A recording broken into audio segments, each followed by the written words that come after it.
నువ్వు 10వ తరగతి ఎన్నిసార్లు ఎగ్జామ్ రాసినా నీకు తెలియదా? ఈరోజు యూజ్లెస్ ఫెలో వేస్ట్ ఫెలో అని విమర్శిస్తున్నావు మా ఎమ్మెల్యే గారిని.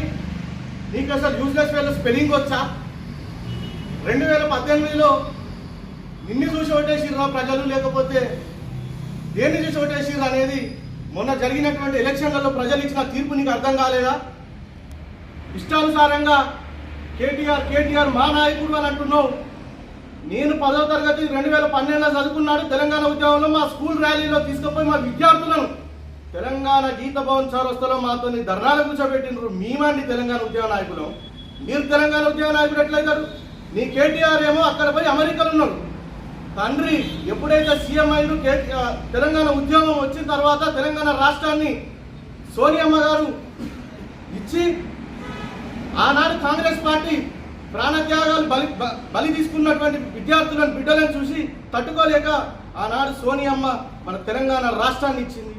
ఆనాడు ఇక్కడ ఉన్నాడండి మీ కేటీఆర్. ఆనాడు నువ్వెక్కడ పోయినావు రవిశంకర్?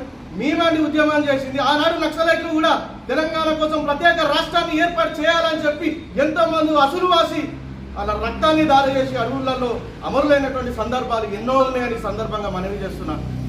నువ్వు ఇష్టం ఉన్నట్టు వీళ్ళని బెదిరిస్తాను, వాళ్ళని బెదిరిస్తాను, నీలా ఎక్కడన్నా దీనికి 10 లక్షలు, దానికి 20 లక్షలు, దీనికి 5 లక్షలు అని చెప్పి మా ఎమ్మెల్యే గారు ఎవరికన్నా పదవుల దగ్గర డబ్బులకి ఆశించిందా?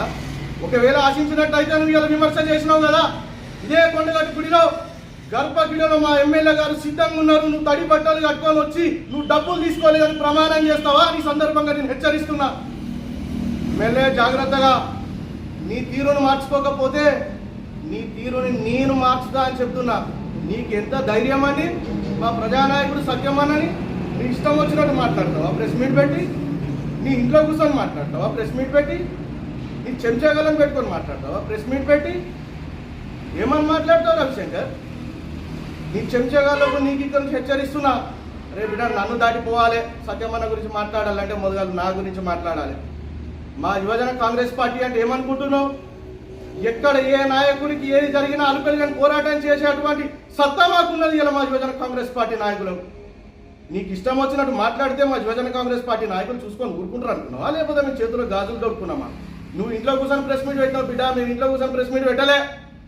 మేము బహిరంగంగా రోడ్డు మీదకి వచ్చి ప్రెస్ మీట్ పెట్టినాం. నువ్వు చర్చకు సిద్ధమంటున్నావు కదా రా. ఏడు కురికిస్తావు మా సత్యమన్నను? కొరుకులపేట కురికిస్తావా? బిడ్డ చింతబారిగా పట్టి నీ బట్టలు పచ్చి బట్టలు నీళ్లు పోసి నిన్ను కొట్టి ఇక్కడ నుంచి నీ కేసీఆర్ ఫామ్ హౌస్కి ఉరికించుకుంటా కొడతా బిడ్డ చెప్తున్నా. ఏం తమాషనా? ఎవరి మీద కేసులు పెట్టించినావు నువ్వు?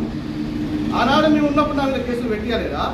ఆనాడు నేను ఫ్లెక్సీలు కట్టించుకుంటే అప్పుడున్న మధురానగర్ సర్పంచ్ వేముల అంజి గారికి నువ్వు ఫోన్ చేసి నా ఓడిని దించాలని చెప్పి డబ్బులు పెట్టి ఓడిని కొనిచ్చుకోలేదా?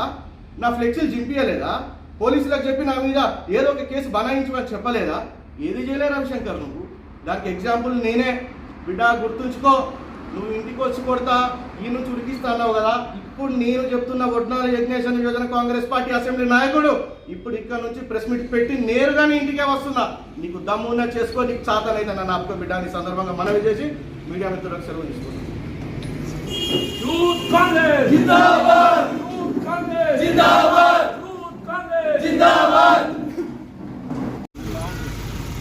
సత్యమన్న జోలికి వస్తే బిడ్డ, సత్యమన్న జోలికి వస్తే నీ సంగతి చూస్తాం, నీ అంత చూస్తాం. ఖబర్దార్ రవిశంకర్, నువ్వు నిన్ను ఉరికించుకుంటా కేసీఆర్ ఫామ్ హౌస్ దాకా కొట్టకపోతే మా యువజన కాంగ్రెస్ పార్టీ నాయకులు హెచ్చరిస్తున్నారు, గుర్తుపెట్టుకో. సత్యమన్న నాయకత్వం, యూత్ కాంగ్రెస్.